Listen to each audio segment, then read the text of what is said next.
draw. No, come on, seriously. Okay, I get that you stick like a proper eggplant in ya. Okay, cool. It's dildo-like, right? It's but the phallic. leaves are spiky though. You cut them off, right? And you know, or a turnip or a carrot or Turnip. I don't know. Like That's Eastern European bloc. Like That's all I can afford. a dick-shaped object. That's fine. Why can't just penises go in there? Well, that too. Stick a dick in you. Like, hell. And It sounds like the new slogan for Coke. stick a dick in ya. ya. But like, seriously, Refreshment, stick a dick in ya. how far through the process do you think the person that did this realised that they had f***ed up monumentally? It was at that time he realised she'd f***ed up. Like, it goes in, you're like, ooh, that's girthy, that's... Ah, me, dude. Yeah. I'm now full of air because they're mainly made of baking soda and friggin'... What's that other shit that reacts with water? I don't bloody can't remember. Bicarb soda. Bicarb soda, yeah. Yeah, and that creates oxygen and nitrogen and gas, and then your lower bits are full of gas. See, we told you... farting for days. We told you that we'd come up with some great content. There it is. There it is. So the thanks. See you next week. That's it. That was a fizzer. Loose talk, even looser opinions. The Burble. As a new feature that we're going to do on the podcast that we want to do each and every week is a bit of a speed round.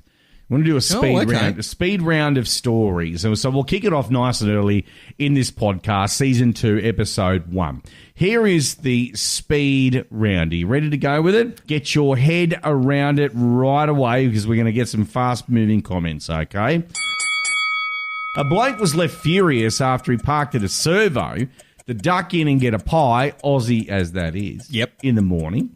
Only returned to find his car. He had a very strange ticket on it. So he's on the way to work in one of Sydney's eastern suburbs on a Friday morning when he decided to run into the store, grab some breakfast. So he got back to his car, was greeted with a lovely breath test and a random drug test. Both of them, of course, came back negatory. The officer then decided to pick on his LED light bar, which is correctly installed, so he had nothing there, but it didn't end. So anyway, the bloke left shocked when the police officer handed him a $112 fine for leaving the windows of his car down and the door unlocked. I thought you were going to say he's going to get booked for eating a dirty servo pie at 9 o'clock in the morning. No, here is the offence. Not locked doors, secure windows, vehicle unattended. Well, it is actually a law. Is it really a law? It's a law, yeah. Okay, so all right. So you're encouraging crims to knock your shit off by not locking them. What if you had children in the vehicle or an animal? Well, that's only applicable if you go to the casino and leave them in there.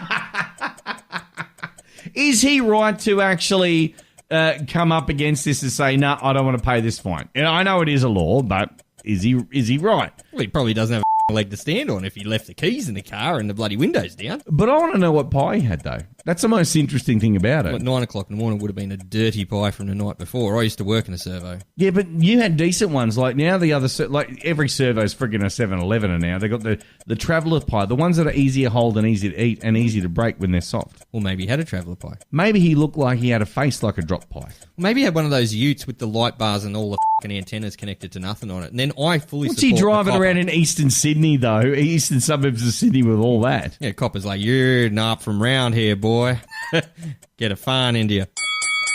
Next quick one, as if you ever go to a sporting match, what do you want to see? A fair, clean match, or do you want to see just chaos? A little bit of both. I want to see, like, organised chaos, like the wrestling when it gets out of hand, you know, but it's not out of hand. Well, let me tell you, a simple injury turned into a chaotic brawl between fighters and fans in Sao Paulo. Okay, this was a jiu-jitsu match. What actually happened is that some criticism came from the audience and one of the fighters decided to go, nah, f*** it. I'm going to beat up the person in the audience. And so they did, which is happening over here, but not quite as intense. Not quite as intense. It was a massive brawl over there, and it's MMA fighting, okay, but it's jiu-jitsu. Now, also, I would love that to happen over here quite a lot more. Now, The audience used to get into sport here in Australia. Like, remember when everyone who was standing in Bay 13 behind Merv Hughes, he's doing the stretches. Yeah, they'd be doing the stretches. They'd be doing it with him. and- Interactive. Yeah. I want to see Nick Kyrgios lose his shit. And then hoik like a racket into the crowd. No, climb up into the crowd and start beating the out of somebody. Or push over the referee's box, the thing they sit in. Now, Then look, just curb stomp him. That'd be pretty funny. oh, man, no, sorry, don't do the curb stomping. That's harsh. Nick Kyrgios, I want him just to see swinging his tennis racket at somebody so we can finally get him off the court. Yeah, that's a good point. Like, what the Nick Kyrgios? What does he do? Like, he's a shit tennis player. Mate, I'm going to go on the record and say, yes, I agree. He is a shit tennis player. He's a shit bloke. Is he? He's a shit. He's a shit. He's just like one of these celebrities. No, I'm going to drop down further in that well. What a. How about he's an aubergine? He is an aubergine. But people would have more sense than inserting Nick Kyrgios inside themselves. Well, you'd hope so. He's a massive. Europe now want to do black box recorders inside of vehicles, as that's in Europe. Right. Okay. So what? Like record speed, breath test you, all that shit, and report it back to the copper so he can say you left your windows down. Well, they want to include a connection point for those interlocks. You know, the interlocks that, and the interlocks that take a really bad photo of yourself and all that kind of thing. They want to do that. Volkswagen and Mercedes are kind of spat on their hand and stroking the idea. In terms of that, they're going, you know what? That's fine. Would it work in Australia? No. Why? Because we like a hoon. Hoons! We don't really like hoons. Well, no, like if it's going to tell you how far, like tell the coppers or Volkswagen or Mazda or whoever's got the interlock how fast you're going, where you're going, if you're doing donuts, if you're pissed. Aussies aren't going to stand for that shit. I won't stand for it. No, I won't either. Can you imagine Ben and Victor Bray going, yeah, I'll put that in there? Or, do you know what I mean? Like, it's not going to happen. I'm sorry, Ben, you've gone over 3,000 RPM. I'm shutting down your drag car. 3,000 RPM, you mean like 12,000 RPM? Yeah, but you know what I mean. That's just what I do, but I like it. Now, look. Well, look. No, the nanny state of Australia, we're doing a speed round here, okay? Yeah, I know. The nanny state of Australia, they'll probably go, that's a good idea. Let's get it happening. And let's just find every bastard. We're not going to be able to do anything about it. You want to know why? Because we have no goddamn car manufacturing on this continent. We'll just get cars that get... The insurance companies will be rubbing their hands. Yep. They'll be going, we don't need to pay out nearly as many dumb as we have in the past. Yep. Because we've got this interlock system and the black box, you know what I mean? Yeah. Well, why don't they just do this? Look, they're probably obviously worried about safety second and making money first, right? Safety second. Now, the black box recorder is designed to survive a crash.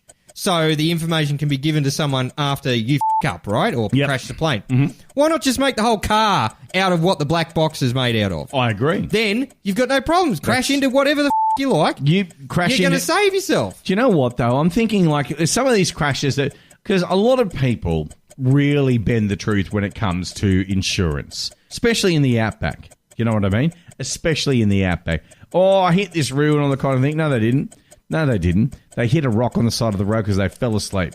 So then what they've done is they've got the local towie, paid him $200 to drag it 500 metres up the road and then pretend it was a kangaroo that's hit it. Yep. And there's the full payout. These insurance companies, they want to minimise all that shit. Yeah. They know it happens. You know it happens. That's why your premiums are so high. Exactly right. That's why I pay extra to make sure that some dude that's going to game the system and do it properly gets his payout. So if they do introduce it in Australia I want my premiums to drop. Absolutely, but you know they won't. No, they're going to drop. Otherwise, I'm just going to buy every single old vehicle I can find. Oh, yeah. And lug it around and go, you can't make me put one of these bastards in there. And I'll tell you why, because you can't find MH370. No! Can't find that. Where's the black box for that? Well, it'll be all right. They just can't find it. You can't find it, and you won't find mine in Europe. You know what?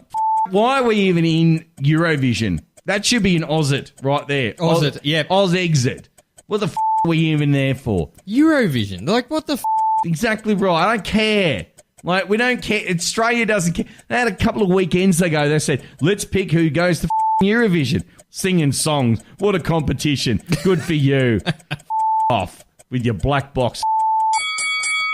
Have a go at this bloke. There is a bloke out there. Now, I don't know what his name is. I don't really care. But he's a struggling actor. But what he's done is he's decided to go into the impersonation business. Now, impersonation business pretty good. Michael Jackson. If you go to Hollywood Boulevard, like outside Groman's Chinese Theatre on Sunset Boulevard, you're going to see Michael Jackson, the Hulk, Thor, a couple of Ghostbusters. These people, charge $5 for people to have photos with them. Yeah, go to kids' parties. And all that sort of shit. Racket. Spider-Man and I think there's a Transformer and all this stuff. Anyway, this bloke, he's decided that he's going to impersonate, of all people, Tony Abbott. Tony Abbott, up and down Manly Beach. The original budgie smuggler. I can't believe this. You're at a low point in your life. If you wake up one day going, I'm going to walk up and down the beach and impersonate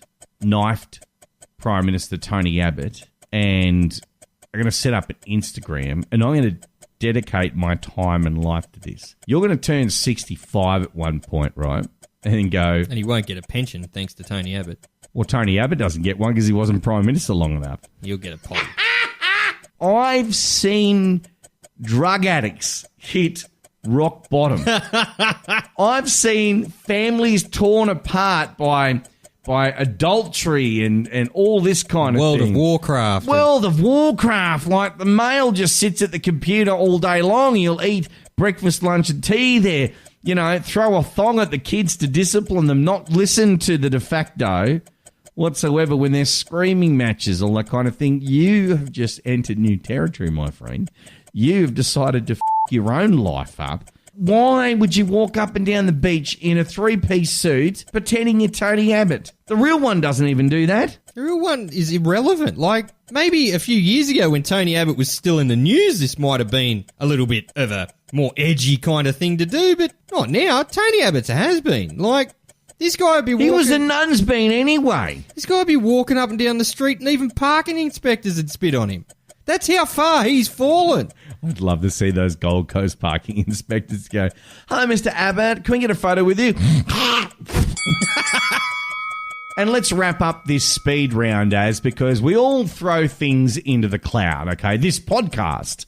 In the cloud. It's in what's called the cloud, the ether, Interwebs. The interwebs, all that kind of thing. However, though, a 30 million page archive of human history, human civilization designed to last billions of years is now heading to the moon aboard an Israeli spacecraft. So is it mostly porn, right? Well, I don't know.